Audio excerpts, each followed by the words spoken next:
नमस्कार, मैं हूं अंकित मिश्रा। आप देख रहे हैं यूपी एक्सप्रेस न्यूज। इस वक्त हमारे इंटरव्यू एपिसोड में वर्तमान भाजपा मंडल अध्यक्ष त्रिवेदीगंज सचिन वर्मा जी मौजूद हैं। इनसे हम जानकारी करते हैं।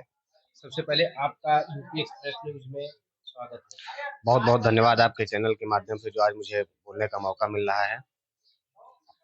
आप क्वेश्चन ये है, पहला क्वेश्चन ये है कि जैसा कि आप कम उम्र में भाजपा मंडल अध्यक्ष का पद हासिल किए हैं, तो कितनी जिम्मेदारियां आपको मिली है, और जैसा कि बात की जाए तो प्रदेश तक आपकी पहुंच भी होगी, उसको लेकर क्या कहेंगे?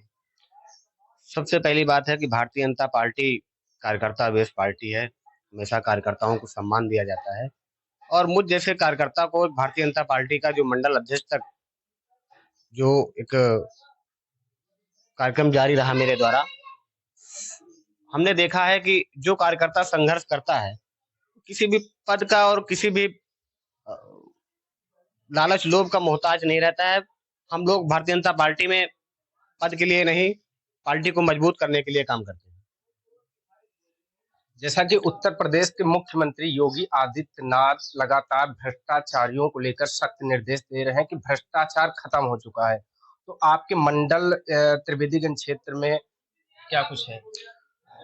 भ्रष्टाचार का जहां तक मामला आता है, अभी हाल ही में 5-6 महीना पहले त्रिवेदीगंज ब्लॉक के एक सेक्शन अधीक्षक थे डॉक्टर महमूद खान। मेरे संज्ञान में आया था कि एक महिला थी एनम, उनसे कुछ पैसा मांगे गए थे। मेरे संज्ञान में आया और उस महिला ने मुझसे बताया कि मुझसे 30,000 रुपए मांगे गए हैं और उन्होंने एप्लीकेशन माननीय जिला अध्यक्ष जी को दिया था मेरे माध्यम से, और माननीय जिला अध्यक्ष जी ने उस पर त्वरित कार्रवाई करवाते हुए उनको उनके ऊपर भ्रष्टाचार का मुकदमा पंजीकृत हुआ और उसके 10 ही 15 दिन बाद वो जेल के अंदर हैं। ऐसी कार्रवाई सिर्फ भारतीय जनता पार्टी की सरकार कर सकती है। बाकी तो कहने को तो भी समाजवादी पार्टी भी देखा है हम लोगों ने, बहुजन समाज पार्टी को भी हमने देखा है, लेकिन किसी भी सरकार में त्वरित कार्रवाई करने की क्षमता नहीं थी। भ्रष्टाचार पर जिस तरीके से भारतीय जनता पार्टी ने काम किया है, बहुत ही उल्लेखनीय है। नेताजी, जैसा कि जानना चाहेंगे कि त्रिवेदीगंज क्षेत्र में लगातार भाजपा में गुटबाजी चल रही है, उसको लेकर 2000 आने वाले 2024 में चुनाव को लेकर कितना प्रभाव पड़ेगा भारतीय जनता पार्टी पे? भारतीय जनता पार्टी का जो मूल कार्यकर्ता है, मूल संगठन है, कहीं कोई गुटबाजी का शिकार नहीं है। भारतीय जनता पार्टी हमेशा बूथ के निचले स्तर तक काम करती है और हमेशा बूथ को मजबूत करने का काम करती है। हमेशा भारतीय जनता पार्टी का युद्ध स्तर पर काम करता रहता है, ऐसा मेरा मानना है। भारतीय जनता पार्टी मंडल त्रिवेदीगंज में कहीं कोई गुटबाजी नहीं है। अगर ऐसा है भी तो हम लोग उसको मिल बैठ कर चर्चा करके संगठन को मजबूत करेंगे। अभी कुछ दिन पहले एक धरना प्रदर्शन चालू था, भारतीय जनता पार्टी के कुछ कार्यकर्ता भी थे आपके खिलाफ जो धरना प्रदर्शन कर रहे थे एक मंदिर पे, तो उसको लेकर क्या कुछ कहेंगे आप? दरअसल में हुआ ये था कि 2022 विधानसभा चुनाव के हाल कुछ ही दिन पहले मुझे मंडल अध्यक्ष भारतीय जनता पार्टी माननीय जिलाध्यक्ष जी के द्वारा मुझे मंडल अध्यक्ष का दायित्व मिला।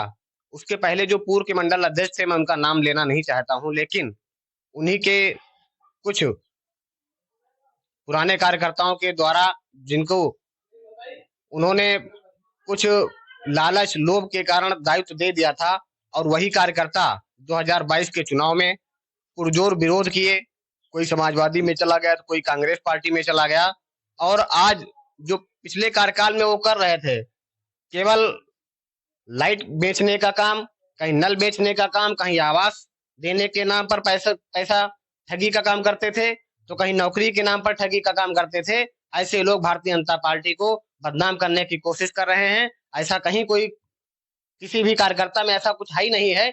अगर मेरे खिलाफ, मैं भारतीय जनता पार्टी और मीडिया के थ्रू मैं ये कहना चाह रहा हूं कि यदि मेरे खिलाफ एक भी बयान किसी एक कार्यकर्ता से, किसी एक जनमानस से 2 रुपए का भी, 2000 रुपए का भी कोई आरोप लगा दे, तो मैं भारतीय जनता पार्टी से इस्तीफा लिखने को तुरंत तैयार हूं।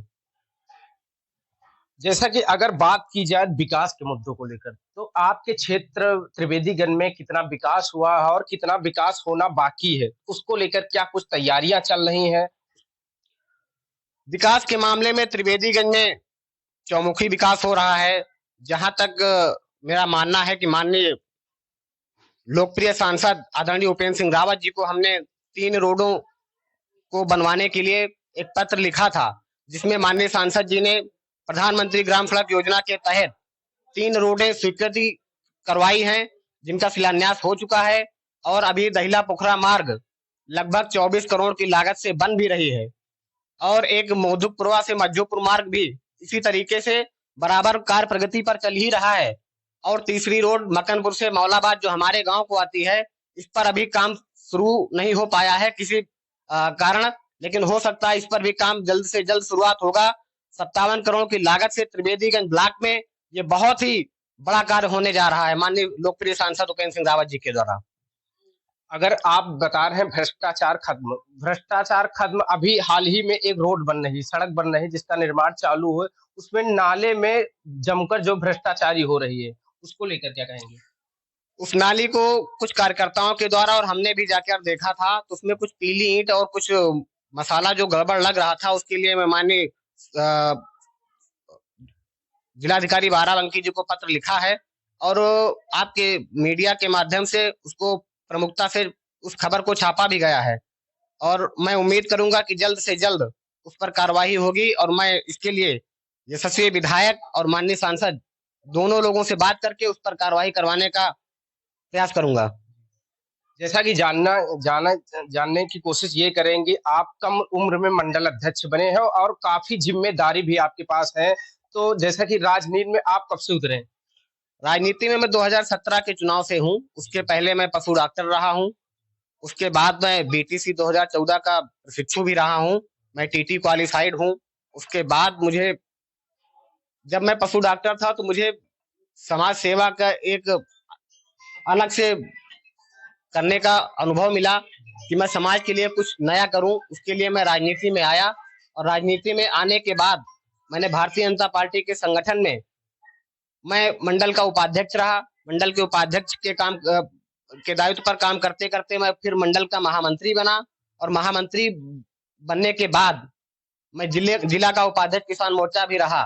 उसके दायित्व का निर्वहन करते करते मुझे भारतीय जनता पार्टी के त्रिवेदीगंज ब्लॉक जैसे क्षेत्र में भारतीय जनता पार्टी का मंडल अध्यक्ष बनने का सौभाग्य प्राप्त हुआ।